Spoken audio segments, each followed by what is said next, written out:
Et tu es appelé à vivre la gloire. Dans ta santé, la gloire de la parole de Dieu.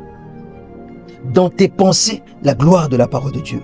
Dans ton travail, la gloire de la parole de Dieu. Dans tes enfants, la gloire, la santé de tes enfants. Leur accoutrement, leur habillement, leur nourriture. Tous les jours, la gloire de Dieu. Tous les jours, la gloire de Dieu. Même dans ta façon de te déplacer dans ton pays où tu vis. C'est la gloire de Dieu. Tu n'as pas le langage des humains, des communs de mortels. Tu as le langage de la gloire de Dieu tout le temps. Et la gloire de Dieu doit se manifester autour de toi, dans ta vie, au travers de toi, par toi, dans toi, pour toi et pour les gens qui sont autour de toi.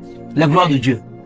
Et tu dois décider cela. Tu dois croire ça. Dieu l'a dit. Dieu l'a placé là dans la Bible pour toi et moi.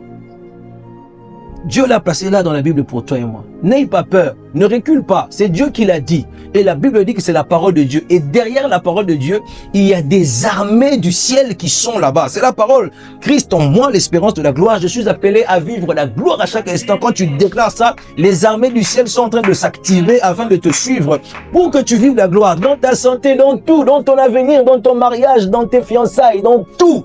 Que tu vives la gloire de Dieu dans ta vie tous les jours, dans ta connaissance avec Christ, dans ton cœur là-bas, la gloire de Dieu. Jamais les amertumes, jamais la honte, jamais les rejets, jamais la colère, jamais le ridicule, jamais les inquiétudes, jamais les soucis, jamais les amertumes, jamais ces choses. C'est la longanimité, c'est la bonté, c'est la douceur, c'est la paix, c'est la vie, c'est la gloire, c'est la louange, c'est la joie, c'est les adorations qui montent vers le Seigneur Jésus-Christ, c'est la conscience de l'œuvre du calvaire tout le temps, la pureté de l'œuvre de la croix qui se manifeste au travers de ta vie parce que tu y crois. La gloire de Dieu chaque fois. Et la gloire de Dieu n'est rien d'autre que la résurrection de Jésus.